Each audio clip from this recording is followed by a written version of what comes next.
Christian mulai bekerja hari ini. Yuka merasa bosan sendirian di kamar. Ia keluar dan mengobrol bersama Isam dan Edi. Bagaimana Yuka? Betah di sini? Tanya Edi. Betah kek, jawab Yuka. Syukurlah. Kakek senang kalau Yuka betah di sini. Yuka, panggil Seruni dari kamarnya. Yuka permisi kek, Pah, pamit Yuka. Yuka pergi ke kamar ibu mertuanya. Seruni terlihat sedang berdiri memandangi deretan dress yang tergantung di dalam lemari. Kedua tangannya menempel di pinggang. Wajahnya terlihat sangat kusut. Ada apa mah? Tanya Yuka pada ibu mertuanya saat masuk ke dalam kamar. Mama sangat bosan melihat baju-baju ini. Temani mama belanja ya, pinta Seruni. Yuka mengangguk. Mereka pun pergi ke mall untuk membeli baju. Seruni dan Yuka terlihat akrab. Pemandangan itu sama persis seperti saat ia berjalan-jalan di mall bersama Steffi. Haruna duduk di depan Tristan. Meja mereka berhadapan, membuat Tristan bebas untuk menatapnya saat ia mengangkat kepala, mengalihkan pandangan yang lelah saat menatap layar laptop. Apa kau masih marah? Tanya Tristan memulai obrolan. Saya tidak berani pak, jawab Haruna formal. Haruna, ucap Tristan. Apa bapak membutuhkan sesuatu? Tanya Haruna tanpa menoleh. Dia masih marah, batin Tristan. Tidak ada cara lain, ia menyuruh Haruna membuatkan kopi untuknya. Tristan tak tahan bertengkar dengan Haruna terlalu lama. Buatkan aku kopi, ucap Tristan. Haruna pergi tanpa bicara. Ia membuat kopi tanpa gula. Bukannya tidak ingat kalau Tristan tidak suka kopi pahit, tapi Haruna sengaja membuat kopi kental tanpa gula. Setelah kopinya siap, ia kembali ke ruangan Tristan. Ini kopi Anda, Pak. Haruna menaruh kopi dari samping meja kerja. Tristan menggunakan kesempatan itu untuk menarik tangan Haruna. Sang asisten kesayangan itu terjatuh di atas pangkuan Tristan. Kamu, tunjuk Haruna kesal. Kalau kamu ingin marah, lebih baik lampiaskan saja semua amarahmu padaku.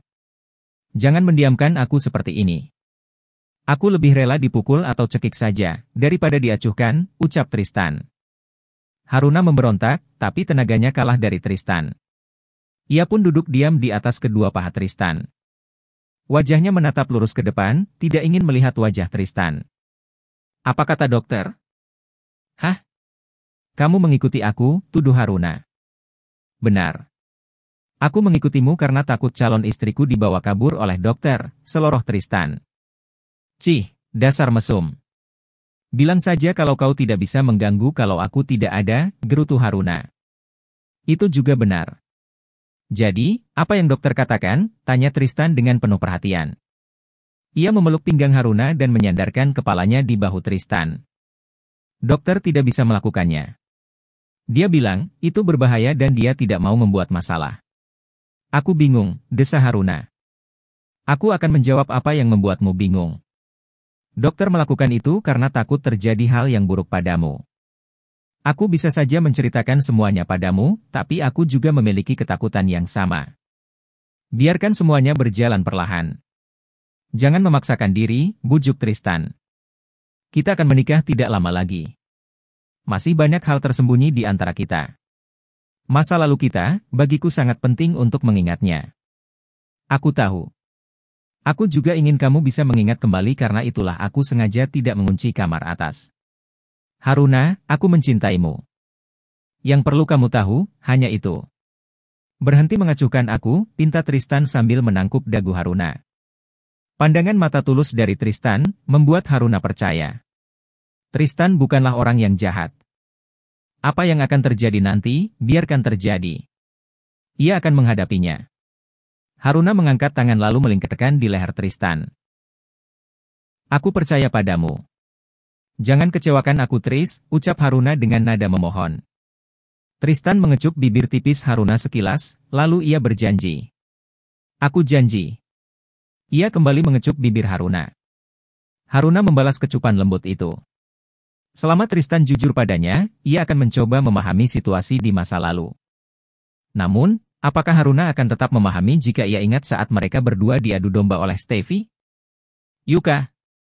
Sini. Seruni memanggil Yuka yang berdiri di dekat kamar Pas.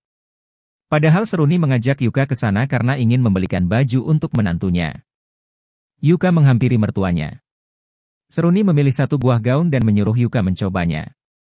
Yuka sudah berusaha menolak, tapi Seruni memaksa. Datang ke mall kalau tidak belanja, terus mau apa? Sudah, sana coba. Seruni mendorong menantunya sampai masuk di kamar pas lalu menutup tirainya. Gaun polos, berwarna peach itu memang sesuai dengan selera Yuka. Sepertinya, Seruni juga mencari tahu apa yang disukai oleh menantunya. Pilihannya langsung membuat Yuka jatuh hati pada gaun itu. Yuka keluar untuk memperlihatkannya kepada Seruni. Saat ia keluar dari kamar pas, ia melihat Seruni sedang mengobrol dengan Leoni. Mereka menoleh ke arah Yuka. Dengan langkah berat, ia menghampiri mereka. Senyuman Yuka terkesan dipaksa, tapi mereka tidak menyadarinya. Mungkin, berpura-pura tidak menyadarinya. Wah, gaunnya indah sekali. Cocok sekali dipakai sama kamu, puji Leoni. Terima kasih Leoni. Leoni sangat pintar menilai. Gaun ini memang sangat cocok untuk Yuka. Seruni tersenyum canggung sambil sesekali melirik Yuka. Suasana di sana sangat canggung. Seruni berdiri di antara menantu dan mantan calon menantunya. Leoni sangat akrab dengan Seruni dulu, sampai saat ini Leoni juga masih bersikap ramah pada Seruni, walaupun ia dan Christian tidak jadi menikah. Seruni tidak enak hati. Jika ia terlalu dekat dengan Leoni, ia khawatir Yuka sedih. Yuka tersenyum kecut. Ia berpamitan pada Seruni dan Leoni untuk membuka gaun itu dan mengganti baju dengan miliknya kembali. Yuka tidak nyaman untuk keluar, tapi tempat itu adalah tempat umum, ada orang lain yang sedang menunggu Yuka keluar dari dalam kamar pas. Sebelum keluar dari kamar pas, Yuka menarik napas dalam, mengisi rongga dadanya yang terasa menyempit seakan kehabisan udara. Sini, biar mama bawa ke kasir, pinta Seruni. Tidak usah mah. Yuka saja yang bayar, tolak Yuka. Tidak apa-apa. Mama yang mau membelikan, jadi harus mama yang bayar. Tidak boleh membantah, ancam Seruni. Yuka tersenyum. Ancaman itu hanya gertakan sayang untuk menantunya. Melihat Seruni yang begitu memanjakan Yuka, hatinya mendidih. Tangan Leoni mengepal sambil ditutupi oleh tas selempang yang dibawanya. Setelah membayar, Seruni menghampiri mereka kembali. Leoni, karena sudah sore, kami pulang dulu. Seruni mencari alasan agar bisa berpisah dengan Leoni. Rasa canggung itu sangat menyiksa batin Seruni. Ia tidak bisa mengacuhkan Leoni, tapi ia juga tidak bisa terlalu banyak berbicara dengannya. Kita makan bareng dulu tante. Sudah lama kita tidak makan bareng. Yuka juga pasti setuju, iya kan, tanya Leoni. Mereka berdua hanya diam menanggapi keramahan Leoni. Ia terlihat tidak peduli dengan status mereka. Leoni berbicara dengan senyuman, seakan mereka itu teman akrab. Jika saja Yuka tahu siapa Leoni, ia tidak akan mungkin berkenalan dengannya. Karena kalian diam, aku anggap itu setuju. Ayo, kita cari makan. Leoni berdiri di tengah-tengah lalu menarik mereka pergi. Leoni begitu santai tersenyum dan berbicara dengan mereka. Seruni dan Yuka menganggap Leoni tulus. Namun, di dalam hati Leoni, mereka tidak pernah menyangka seperti apa panasnya api kecemburuan Leoni. Tok. Masuk live, sahut Christian. Levi masuk membawa setumpuk file dan menyerahkannya kepada Christian. Wajah Levi terlihat tegang. File itu bukan tentang pekerjaan, tapi tentang penyelidikannya terhadap Leoni. Apa ini? Kenapa foto-foto ini ada padamu? Tanya Christian. Aku memotretnya menggunakan ponselku lalu mencucinya.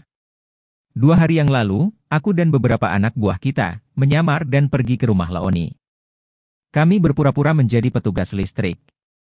Kami menemukan hal yang ganjil. Ada sebuah kamar yang ditandai dengan poster tengkorak dan dikunci. Karena penasaran, kami menaruh bubuk obat tidur di dalam makanan mereka. Saat semuanya tertidur, kami masuk ke sana dan itulah yang ada di sana. Leoni mengalami gangguan jiwa akibat benturan di kepalanya saat kecelakaan. Orang yang terbakar di dalam mobil adalah temannya. Beberapa hari yang lalu, ia dinyatakan sembuh oleh dokter di rumah sakit jiwa. Tapi, di dalam ruangan itu penuh dengan foto Anda dan Nyonya Yuka. Saya khawatir dengan keselamatan Nyonya, Presdir. Apa yang akan Anda lakukan? Christian fokus membaca dan melihat foto itu satu persatu. Foto saat pernikahannya dengan Yuka dicoret-coret menggunakan spidol merah. Christian tidak percaya dengan semua itu. Leonie, dia adalah gadis yang lembut, ceria dan penuh kasih sayang. Seekor semut pun, ia tidak tega untuk menginjaknya, apalagi manusia. Awasi gerak-gerik Leonie. Tempatkan seseorang untuk menjaga Yuka dengan baik. Jangan sampai terluka, bahkan satu helai rambutnya pun tidak boleh terlepas, perintah Christian. Baik Presdir. Dan, mengenai cuti Anda, bisa dimajukan besok. Karena besok sampai seminggu ke depan, Anda tidak ada jadwal penting. Levi melaporkan semuanya dengan terperinci. Selama ini, Levi adalah asisten paling bisa diandalkan. Pekerjaan apapun, baik pribadi atau urusan kantor, ia bisa menyelesaikannya dengan baik. Terima kasih. Levi keluar dari ruangan Christian. Ia segera menelepon pengawal pribadi untuk ditempatkan di sisi Yuka dan 2 orang untuk mengawasi Leonie. Ia akan memastikan semuanya baik-baik saja. Sampai jumpa Tante. Sampai jumpa Yuka. Leonie berpamitan setelah makan bersama. Seruni dan Yuka menghela napas panjang. Jalan-jalan kali ini tidak sesuai rencana. Secara kebetulan, mereka harus bertemu Leonie. Kita pulang sayang, ajak Seruni sambil menggandeng tangan Yuka. Tangan Seruni terasa dingin saat menyentuh tangan Yuka. Ia sangat tertekan karena kehadiran Leonie yang tiba-tiba. Mereka pun pulang dengan kebisuan yang menemani sepanjang perjalanan menuju rumah. Semuanya terlalu kebetulan. Kebetulan Yuka bertemu Leonie sebelum Christian menikah. Kebetulan Yuka mengundang Leonie. Kebetulan juga, mereka bertemu di mall.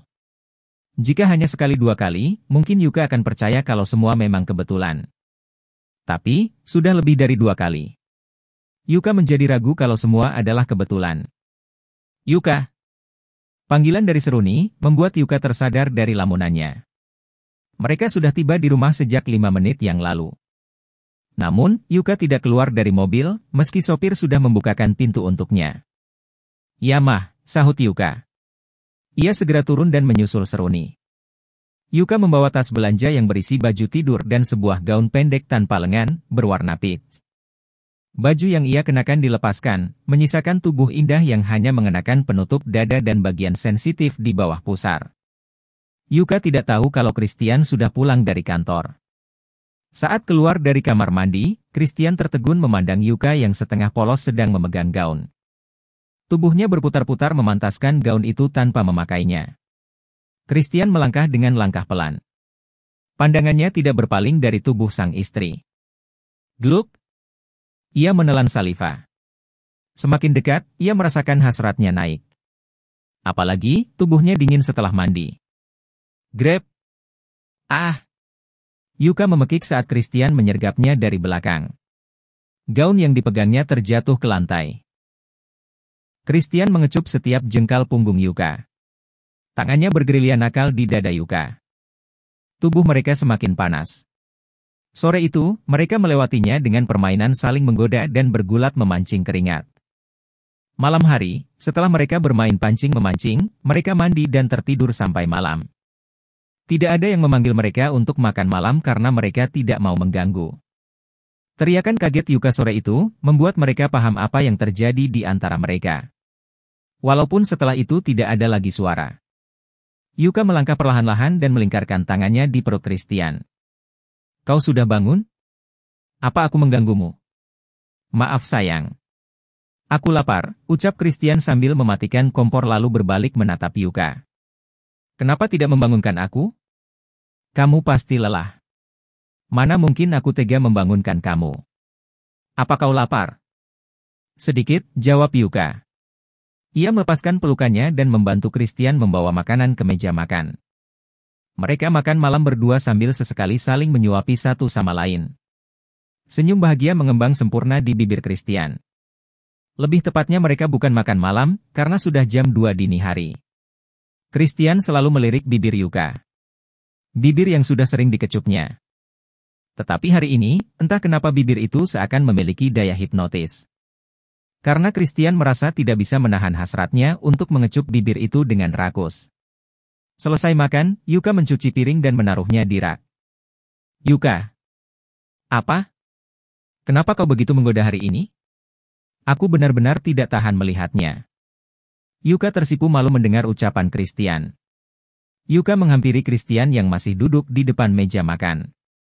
Yuka menarik kursi tempat duduk Christian lalu duduk di atas pangkuannya. Dengan kedua tangan melingkar di pundak Christian, jemari Yuka membelai wajah Christian. Ini, baru bisa kamu katakan menggoda. Yuka meraba leher Christian dengan jemarinya. Dan jemari itu terus turun ke dada bidang Christian. Yuka memutar jemari di perut six-pack Christian, perut dengan otot-otot yang kencang. Christian menangkap tangan nakal Yuka dan mengecupnya lalu Christian menghisap ibu jari Yuka dengan lembut. Yuka memejamkan mata dan merasakan darahnya berdesir. Seolah semua darah terhisap oleh gerakan menghisap dari mulut Christian. Yuka membuka mata saat Christian melepaskan tangan Yuka. Christian bangun dan menggendong Yuka ke kamar mereka. Yuka dibaringkan di tengah ranjang. Christian merangkak di atas tubuh Yuka. Ia mengecup kening Yuka dengan lembut. Pergulatan pun kembali terjadi di antara mereka. Hasrat Christian cukup tinggi. Setiap kali melihat Yuka, ia selalu ingin menyerangnya. Tidak ubahnya harimau yang melihat kelinci kecil. Ia tidak sabar untuk memangsanya. Setelah membersihkan diri, Yuka tertidur dalam dekapan Christian. Ia merapikan anak rambut Yuka. Pikirannya kembali teringat dengan laporan Levi tadi siang. Setiap foto itu dicoret-coret dengan spidol merah. Bukan hanya itu, tapi juga ada tulisan kata mati di bagian dada Yuka di foto itu. Aku akan menjagamu. Tidak akan kubiarkan siapapun menyakitimu, gumam Christian. Ia mengecup kening Yuka lalu ikut tertidur pula sambil mendekap Yuka.